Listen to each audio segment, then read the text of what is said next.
तीर्थ महिमा के प्रसंग में वामन अवतार की कथा। भगवान का बाष्कली दैत्य से त्रिलोकी के राज्य का अपहरण। पिछले अध्याय में हमने भिन्न भिन्न प्रकार के वृक्षों के रोपण से मिलने वाले फलों के बारे में सुना। आप सभी डिस्क्रिप्शन बॉक्स से मेरे दूसरे चैनल ज्ञान कथा सागर में आरंभ की गई महाभारत की श्रवण पुस्तिका का भी आनंद उठा सकते हैं। भीष्म जी ने कहा, ब्राह्मण, अब मैं तीर्थों का अद्भुत महात्म्य सुनना चाहता हूँ, जिसे सुनकर मनुष्य संसार बंधन से मुक्त हो जाता है। आप विचार के साथ उसका वर्णन करें। पुलस्त्य जी कहते हैं, राजन, ऐसे अनेकों पावन तीर्थ हैं जिनका नाम लेने से भी बड़े बड़े पातकों का नाश हो जाता है। तीर्थों का दर्शन करना, उनमें स्नान करना, वहां जाकर बार बार डुबकी लगाना तथा समस्त तीर्थों का स्मरण करना, ये मनोवांछित फल को देने वाला है।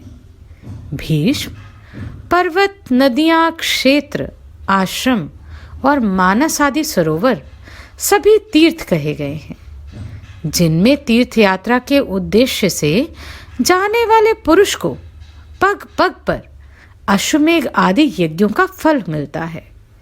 इसमें तनिक भी संदेह नहीं है। भीष्म जी ने पूछा, द्विजश्रेष्ठ, मैं आपसे भगवान श्री विष्णु का चरित्र सुनना चाहता हूँ। सर्वसमर्थ एवं सर्वव्यापक श्री विष्णु ने यज्ञ पर्वत पर जा वहां अपने चरण रखकर किस दानव का दमन किया था? महामुने, ये सारी बातें मुझे बताइए। पुलस्त्य जी कहते हैं, वत्स, तुमने बड़ी उत्तम बात पूछी है। एकाग्रचित होकर सुनो। प्राचीन सतयुग की बात है। बलिष्ठ दानवों ने समूचे स्वर्ग पर अधिकार जमा लिया था। इंद्र सहित संपूर्ण देवताओं को जीतकर उनसे त्रिभुवन का राज्य छीन लिया था। उनमें बाष्कली नामक दानव सबसे बलवान था। उसने समस्त दानवों को यज्ञ का भोक्ता बना दिया। इससे इंद्र को बड़ा दुख हुआ। वे अपने जीवन से निराश हो चले। उन्होंने सोचा, ब्रह्मा जी के वरदान से दानवराज बाष्कली मेरे तथा संपूर्ण देवताओं के लिए युद्ध में अवध्य हो गया है। अतः मैं ब्रह्मलोक में चलकर भगवान ब्रह्मा जी की ही शरण लूंगा। उनके सिवा और कोई मुझे सहारा देने वाला नहीं है। ऐसा विचार कर देवराज इंद्र संपूर्ण देवताओं को साथ ले तुरंत उस स्थान पर गए जहां भगवान ब्रह्मा जी विराजमान थे। इंद्र बोले, देव, क्या आप हमारी दशा नहीं जानते? अब हमारा जीवन कैसे रहेगा? प्रभो, आपके वरदान से दैत्यों ने हमारा सर्वस्व छीन लिया। मैं दुरात्मा बाष्कली की सारी करतूतें पहले ही आपको बता चुका हूं। पितामह, आप ही हमारे पिता हैं। हमारी रक्षा के लिए शीघ्र ही कोई उपाय कीजिए। संसार से वेद पाठ और यज्ञ यज्ञादि उठ गए। उत्सव और मंगल की बातें जाती रहीं। सबने अध्ययन करना छोड़ दिया है। दंड नीति भी उठा दी गई है। इन सब कारणों से संसार के प्राणी किसी तरह सांस मात्र ले रहे हैं। जगत पीड़ाग्रस्त तो था ही, अब और भी कष्टतर दशा को पहुंच गया है। इतने समय में हम लोगों को बड़ी ग्लानि उठानी पड़ी है। ब्रह्मा जी ने कहा, देवराज, मैं जानता हूं बाष्कली बड़ा नीच है और वरदान पाकर घमंड से भर गया है। यद्यपि तुम लोगों के लिए वह अजेय है, तथापि मैं समझता हूं कि भगवान श्री विष्णु उसे अवश्य ठीक कर देंगे। पुलस्त्य जी कहते हैं, उस समय ब्रह्मा जी समाधि में स्थित हो गए। उनके चिंतन करने पर ध्यान मात्र से चतुर्भुज भगवान श्री विष्णु थोड़े ही समय में सबके देखते देखते वहां आ पहुंचे। भगवान श्री विष्णु बोले, ब्राह्मण, इस ध्यान को छोड़ो। जिसके लिए तुम ध्यान करते हो वही मैं साक्षात तुम्हारे पास आ गया हूं। ब्रह्मा जी ने कहा, स्वामी ने यहाँ आकर मुझे दर्शन दिए, ये बहुत बड़ी कृपा हुई। जगत के लिए जगदीश्वर को जितनी चिंता है उतनी और किसको हो सकती है। मेरी उत्पत्ति भी आपके जगत के लिए ही तो है। जगत की यह दशा है, अतः उसके लिए भगवान का यह शुभागमन वास्तव में कोई आश्चर्य की बात नहीं। प्रभो, विश्व के पालन का कार्य आपके ही अधीन है। इस इंद्र का राज्य बाशकली ने छीन लिया है। चराचर प्राणियों के सहित त्रिलोकी को अपने अधिकार में कर लिया है। केशव, अब आप ही सलाह देकर अपने इस सेवक की सहायता कीजिए। भगवान श्री वासुदेव ने कहा, ब्राह्मण, तुम्हारे वरदान से वह दानव इस समय अवध है, तथापि उसे बुद्धि के द्वारा बंधन में डालकर परास्त किया जा सकता है।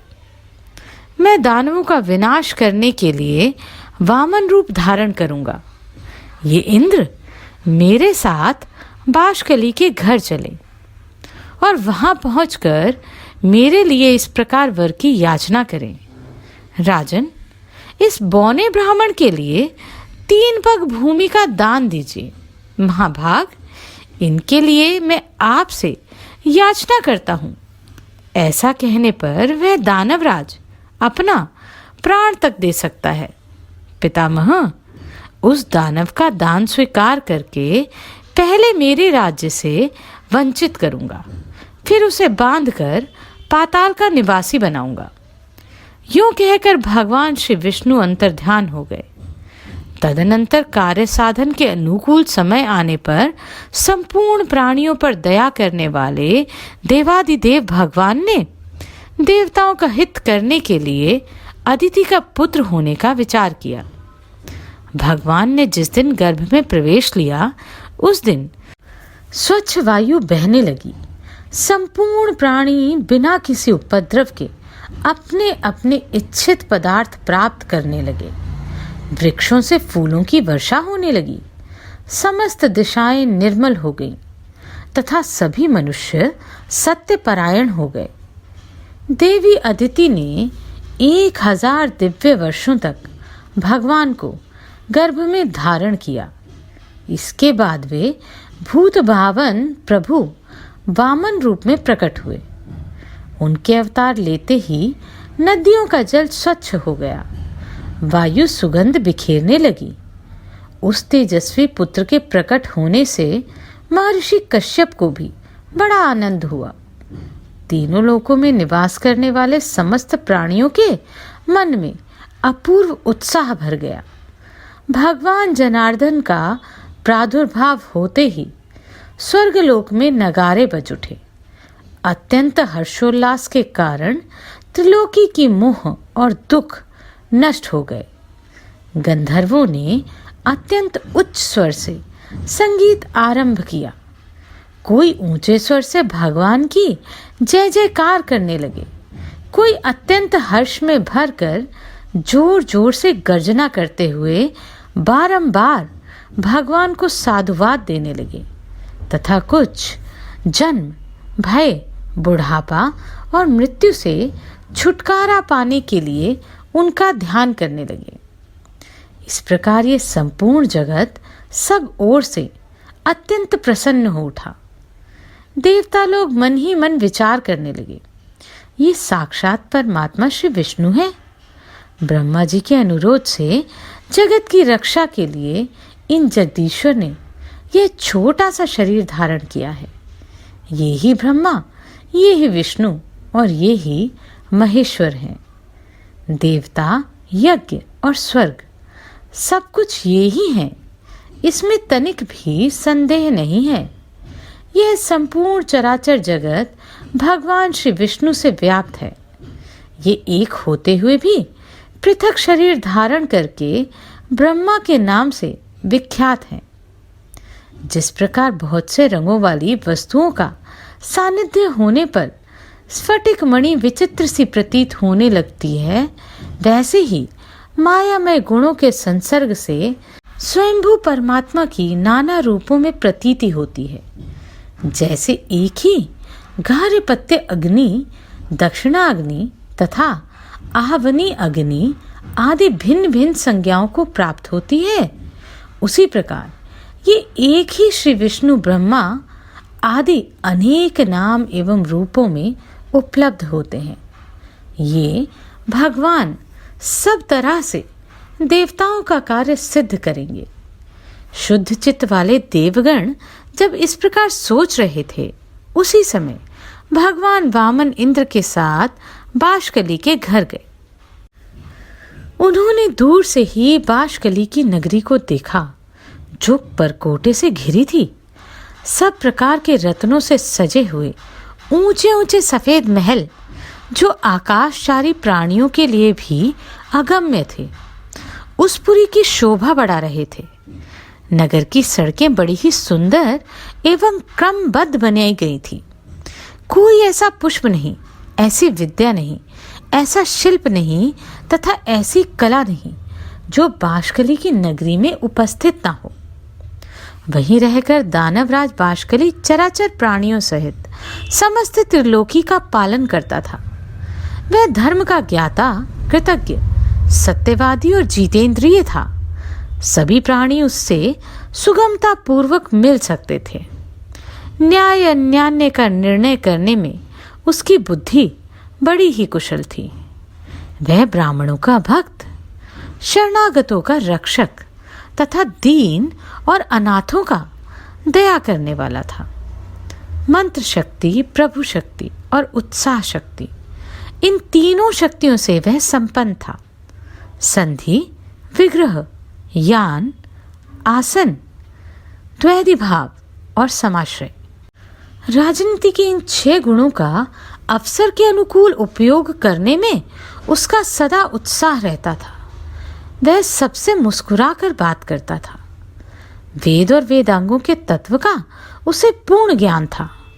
वह यज्ञों का अनुष्ठान करने वाला, तपस्या परायण, उदार, सुशील, संयमी, प्राणियों की हिंसा से विरत, माननीय पुरुषों का आदर देने वाला, शुद्ध हृदय, प्रसन्न मुख, पूजनीय पुरुषों का पूजन करने वाला, संपूर्ण विषयों का ज्ञाता, दुर्दमनीय, सौभाग्यशाली, देखने में सुंदर, अन्न का बहुत बड़ा संग्रह रखने वाला, बड़ा धनी और बहुत बड़ा दानी था। वह धर्म, अर्थ और काम तीनों के साधन में संलग्न रहता था। बाशकली त्रिलोकी का एक श्रेष्ठ पुरुष था। वह सदा अपनी नगरी में ही रहता था।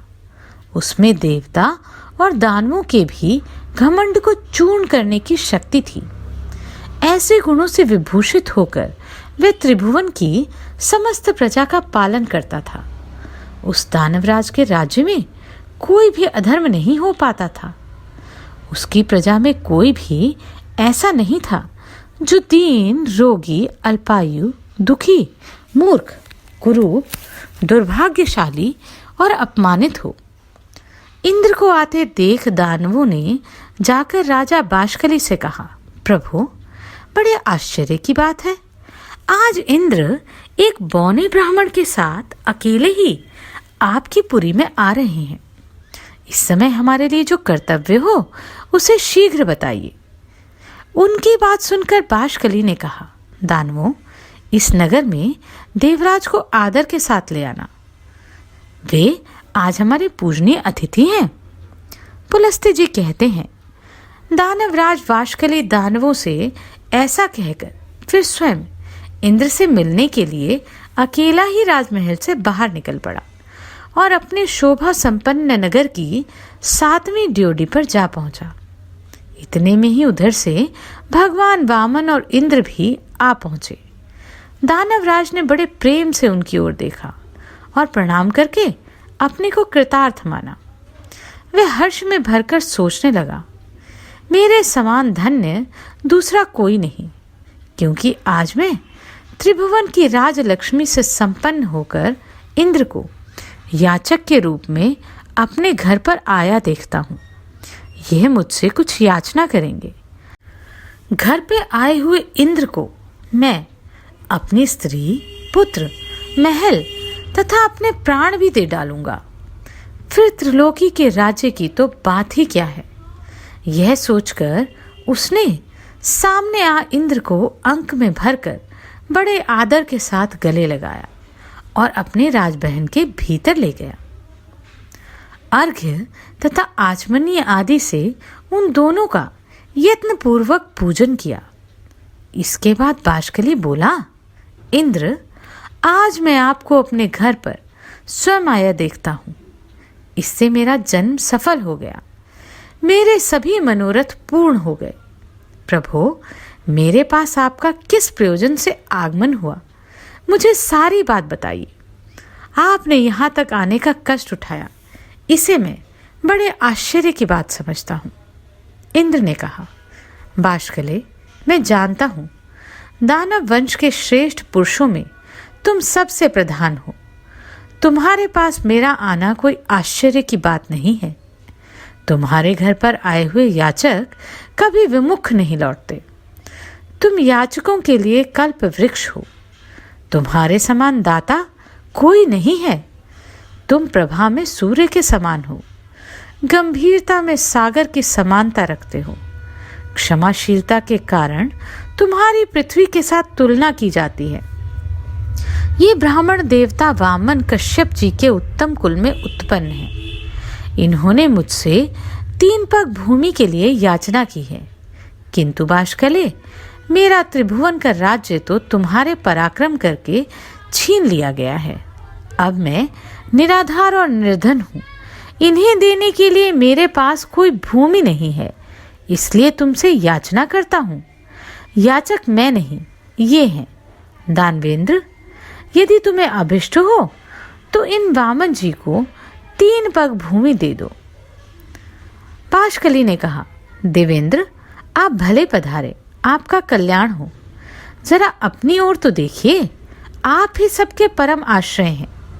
पितामह ब्रह्मा जी त्रिभुवन की रक्षा का भार आपके ऊपर डालकर सुख से बैठे हैं और ध्यान धारणा से युक्त हो परम पद का चिंतन करते हैं। भगवान श्री विष्णु भी अनेक संग्रामों से थककर जगत की चिंता छोड़कर आपके ही भरोसे क्षीर सागर का आश्रय ले सुख की नींद सो रहे हैं।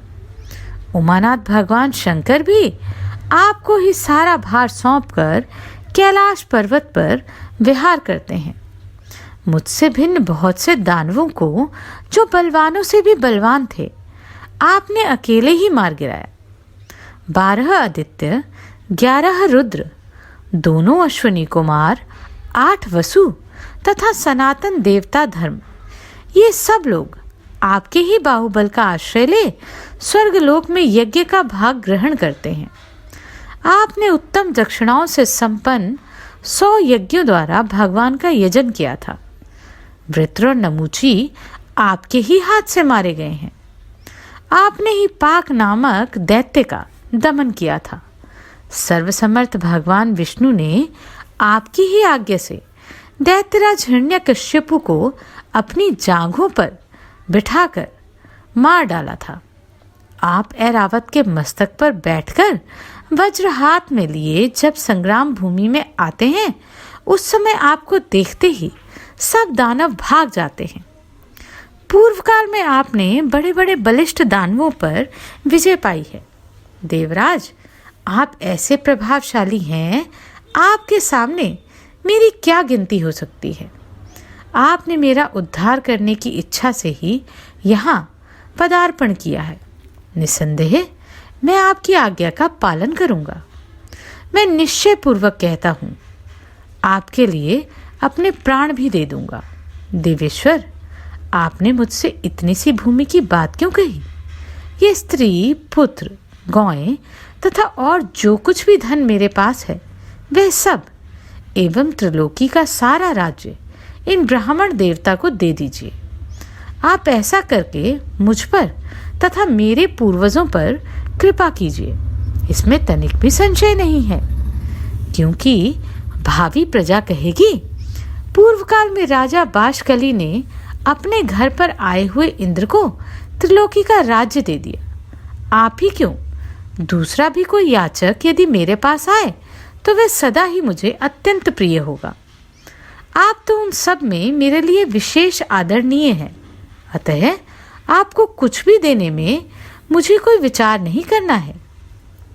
परंतु देवराज, मुझे इस बात से बड़ी लज्जा हो रही है कि इन ब्राह्मण देवता की विशेष प्रार्थना करने पर आप मुझसे 3 ही पग भूमि मांग रहे हैं।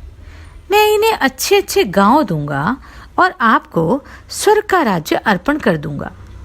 वामन जी को स्त्री और भूमि दोनों दान करूंगा। आप मुझ पर कृपा करके ये सब स्वीकार करें। पुलस्त्य जी कहते हैं, राजन, दानवराज बाशकली के ऐसा कहने पर उसके पुरोहित शुक्राचार्य ने उससे कहा, महाराज, तुम्हें उचित अनुचित का बिल्कुल ज्ञान नहीं है। किसको कब क्या देना चाहिए इस बात से तुम अनभिज्ञ हो। अतः मंत्रियों के साथ भली भांति विचार करके युक्तायुक्त निर्णय करने के पश्चात ही तुम्हें कोई कार्य करना चाहिए। तुमसे इंद्र सहित देवताओं को जीतकर त्रिलोकी का राज्य प्राप्त हुआ है। अपने वचनों को पूरा करते ही तुम बंधन में पड़ जाओगे। राजन, ये जो वामन है, इन्हें साक्षात सनातन विष्णु ही समझें। इनके लिए तुम्हें कुछ नहीं देना चाहिए, क्योंकि इन्होंने ही तो पहले तुम्हारे वंश का उच्छेद कराया है और आगे भी कराएंगे। इन्होंने माया से दानवों को परास्त किया और माया से ही इस समय पौने ब्राह्मण का रूप बनाकर तुम्हें दर्शन दिया। अतः अब तुम बहुत कहने की आवश्यकता मत रखो। इन्हें कुछ ना दो। 3 पग तो बहुत हैं। मक्खी के पैर के बराबर भी भूमि देना ना स्वीकार करो। यदि मेरी बात नहीं मानोगे तो शीघ्र ही तुम्हारा नाश हो जाएगा। यह मैं तुम्हें सच्ची बात कह रहा हूं। बाशकली ने कहा, गुरुदेव, मैंने धर्म की इच्छा से इन्हें सब कुछ देने की प्रतिज्ञा कर ली है। प्रतिज्ञा का पालन अवश्य करना चाहिए। यह सत्पुरुषों का सनातन धर्म है। यदि ये भगवान विष्णु हैं और मुझसे दान लेकर देवताओं को समृद्धशाली बनाना चाहते हैं, तब तो मेरे समान धन्य दूसरा कोई नहीं होगा। ध्यान परायण योगी निरंतर ध्यान करते रहने पर भी जिनके दर्शन जल्दी नहीं पाते, उन्होंने ही यदि मुझे दर्शन दे दिया, तब तो इन देवेश्वर ने मुझे और भी धन्य बना दिया। जो लोग हाथ में कुश और जल लेकर दान कर देते हैं, वे भी मेरे दान से सनातन परमात्मा भगवान विष्णु प्रसन्न हों, इस वचन के कहने पर मोक्ष के भागी होते हैं। इस कार्य को निश्चित रूप से करने के लिए मेरा जो दृढ़ संकल्प हुआ है, उसमें आपका उपदेश ही कारण है। बचपन में आपने एक बार उपदेश दिया था, जिसे मैंने अच्छी तरह अपने हृदय में धारण कर लिया था। वह उपदेश इस प्रकार था, शत्रु भी यदि घर पर आ जाए तो उसके लिए कोई वस्तु अदेय नहीं होती। उसे कुछ भी देने से इनकार नहीं करना चाहिए। गुरुदेव, यही सोचकर मैंने इंद्र के लिए स्वर्ग का राज्य और वामन जी के लिए अपने प्राण तक दे डालने का निश्चय कर लिया।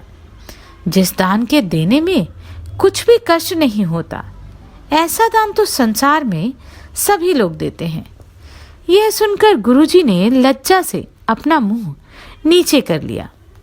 तब बाशकली ने इंद्र से कहा, देव, आपके मांगने पे मैं सारी पृथ्वी दे सकता हूँ।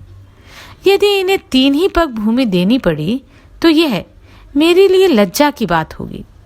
इंद्र ने कहा, दानवराज, तुम्हारा कहना सत्य है, किंतु इन ब्राह्मण देवता ने मुझसे 3 ही पग भूमि की याचना की है। इनको इतनी ही भूमि की आवश्यकता है।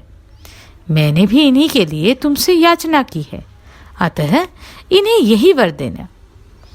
बाष्कली ने कहा, देवराज, आप वामन को मेरी ओर से 3 पग भूमि दे दीजिए।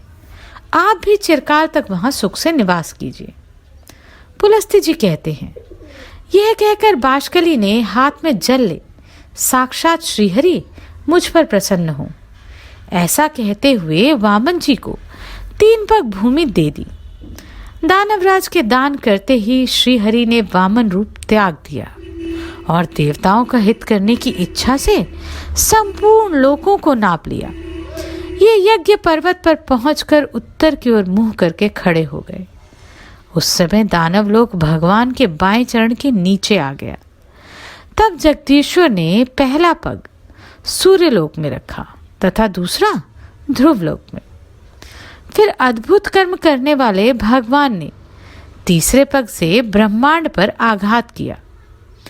उनके अंगूठी के अग्रभाग से लगकर ब्रह्मांड कटहा फूट गया, जिससे बहुत सा जल बाहर निकला। उसे ही भगवान श्री विष्णु के चरणों से प्रकट होने वाली वैष्णवी नदी गंगा कहते हैं। गंगा जी अनेक कारणवश भगवान श्री विष्णु के चरणों से प्रकट हुई हैं। उनके द्वारा चराचर प्राणियों सहित समस्त त्रिलोकी की व्याप्त करती हैं। तत्पश्चात भगवान श्री वामन ने बाष्कली से कहा, मेरे 3 पग पूर्ण करो।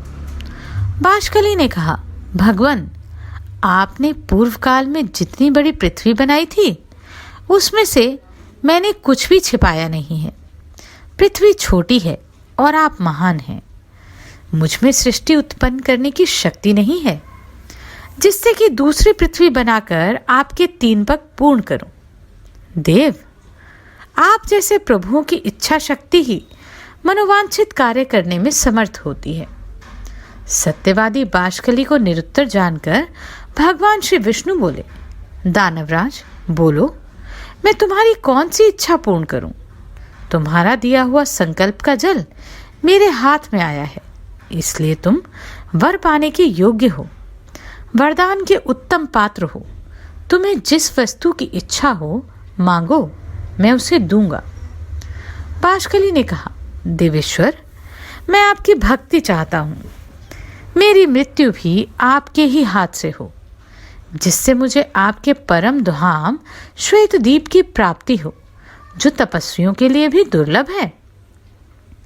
पुलस्त्य जी कहते हैं, बाष्कली के ऐसा कहने पर भगवान श्री विष्णु ने कहा, तुम 1 कल्प तक ठहरे रहो।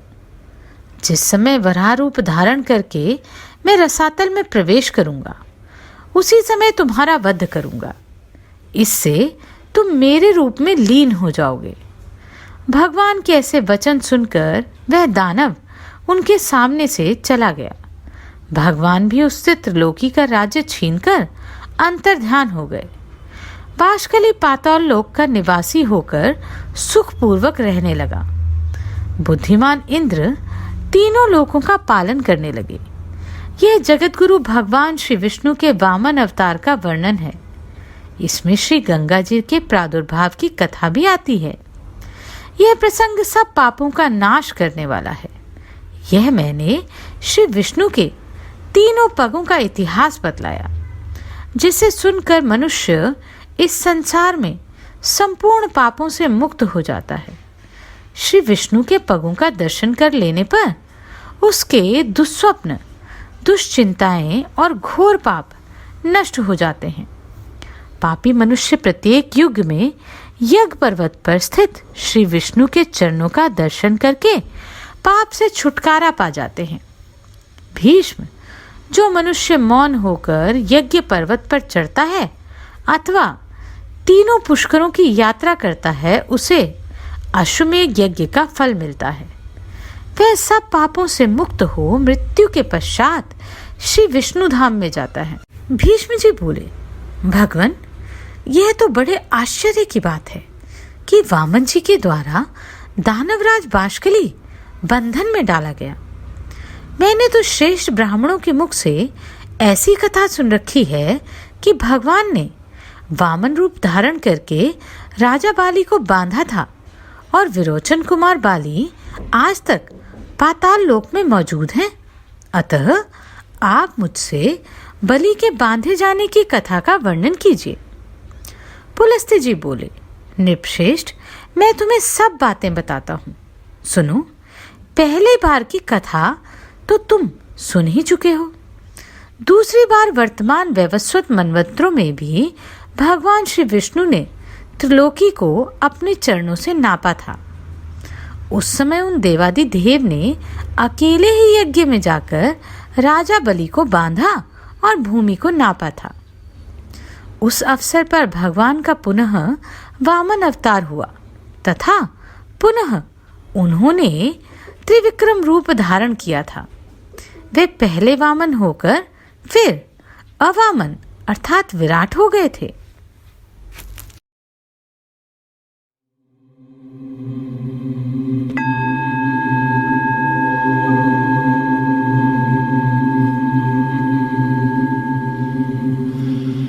Oh